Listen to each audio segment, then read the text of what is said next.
Porque o que estabelece a questão da insalubridade, né, é o Estatuto do Servidor, que é a 01 de 1990. Né? E a 01 diz o quê, vereador? Ela diz que a insalubridade é calculada sobre o vencimento do cargo efetivo do servidor, né? Não podendo ser acumulados os anuênios e demais vantagens. E o vereador ele faz uma confusão, porque o próprio estatuto ele estabelece o quê? Que existe o salário base do servidor, certo? E a remuneração. O estatuto fala o que é remuneração. Remuneração é a somatória do salário base e os demais vantagens que o servidor tem direito. Soma-se tudo isso, isso chama-se remuneração. Mas a lei fala, a insalubridade é calculada sobre o salário base efetivo do servidor e não sobre a remuneração. Se fosse remuneração, sim, eu calcularia sobre tudo, mas não é isso que está escrito na lei. E nessa situação toda, nós também temos uma outra narrativa que se fala da progressão de carreira, se não me engano é o artigo 158.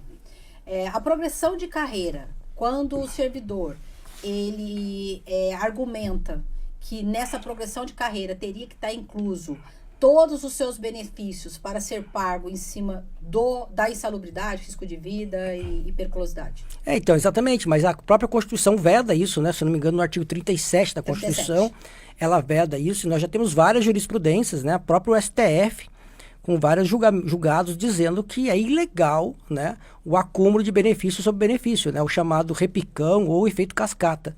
Né? Então, nós já temos pacificado na jurisprudência brasileira toda essa questão de ilegalidade sobre esse tipo de pagamento. E isso não acontece em nenhum município do Brasil, estado, só acontecia em Taubaté, né? De forma errada, só que foi-se trazer isso à tona nos primeiros pareceres, nos primeiros relatórios do Tribunal de Contas em 2023, ele aponta a questão de irregularidade na insalubridade nas contas do prefeito Saldi, né? Depois em 2024 repete novamente.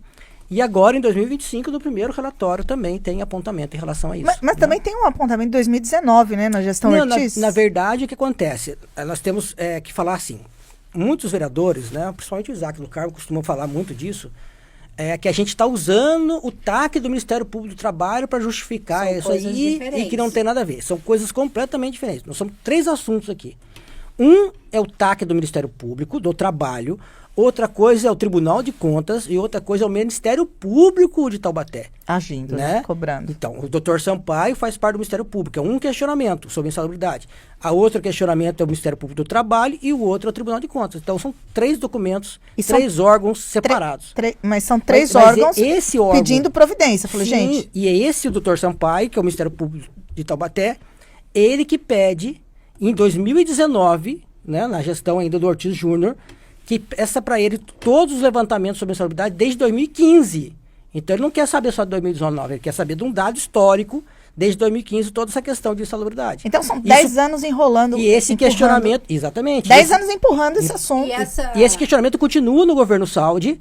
Eu tenho até todo o processo aqui, né? Eu não vim à toa, né? De mão, tem toda a documentação aqui, todo esse resumo desse processo, desses questionamentos que vem do Dr. Sampaio. Ou seja, e agora ele vendo que todo o questionamento durante todos esses anos, nada foi corrigido, então ele vem agora com em maio, se eu não me engano, ele faz uma notificação à prefeitura, na verdade pedindo uma informação, né? Ele pede informação de todos os servidores que receberam a insalubridade de forma irregular, que ele quer o nome de todo mundo, com o CPF, os dados de todos esses, né? E depois agora ele manda por último essa notificação extrajudicial. Então, na linha do tempo, vamos lá para ficar assim uma coisa bem didática e bem cronológica para todos entenderem.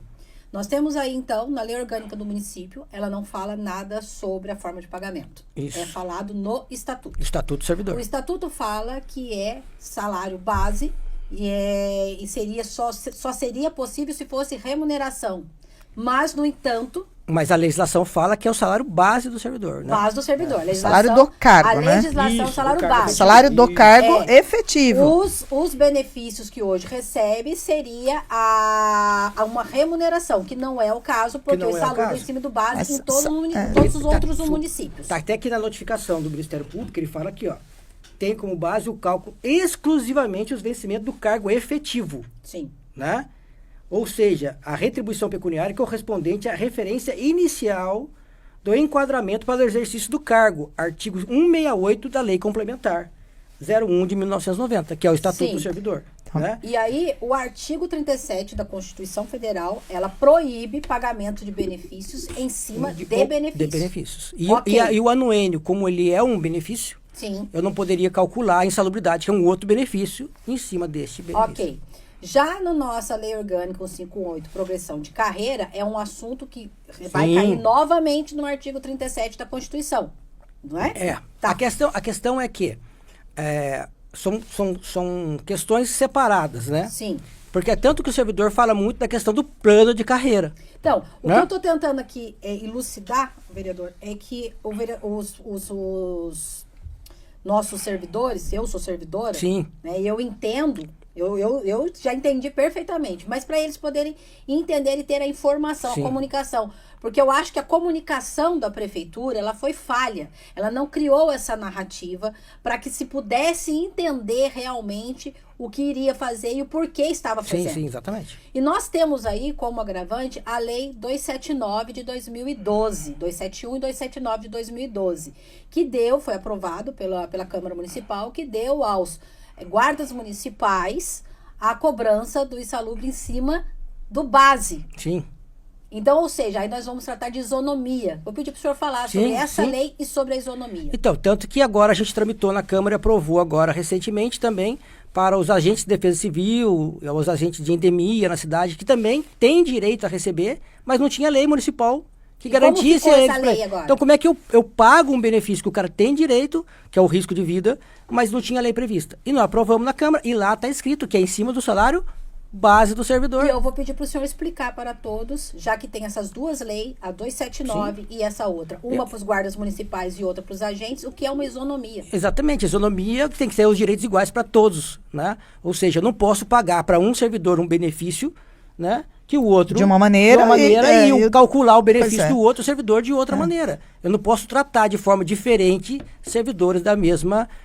unidade fiscal, vamos dizer assim, né? Do mesmo município. Da mesma fonte pagadora, Sim, né? da mesma fonte pagadora. Então, eu tratava servidores da prefeitura com cálculos diferentes um do outro. Todos têm que ser iguais, né? Mas, na verdade, não eram esses agentes, esses GCMs que estavam recebendo errado. Eles estavam recebendo conforme a lei. Tanto que na Câmara Municipal, a insalubridade, por exemplo, é paga sobre o salário do cargo efetivo. Não Câmara. A Câmara, assim, não paga sobre os anuênios. E um projeto de lei aprovado pela Câmara de Vereadores. Então, e por muitos vereadores que continuam nessa atual legislatura. Né? A Unital, a mesma coisa, paga sobre o salário base. Né? Ou seja, a Câmara Municipal e a Unital pagam corretamente conforme a legislação e a Constituição Federal. Aí só que a prefeitura vai pagar errado? Só para alguns servidores? Não, tá errado. Se você gostou desse corte, curte, comente, compartilhe, se inscreva no nosso canal e nos ajude, né, a divulgar mais informação do nosso conteúdo aqui, que a gente vai estar sempre postando para vocês.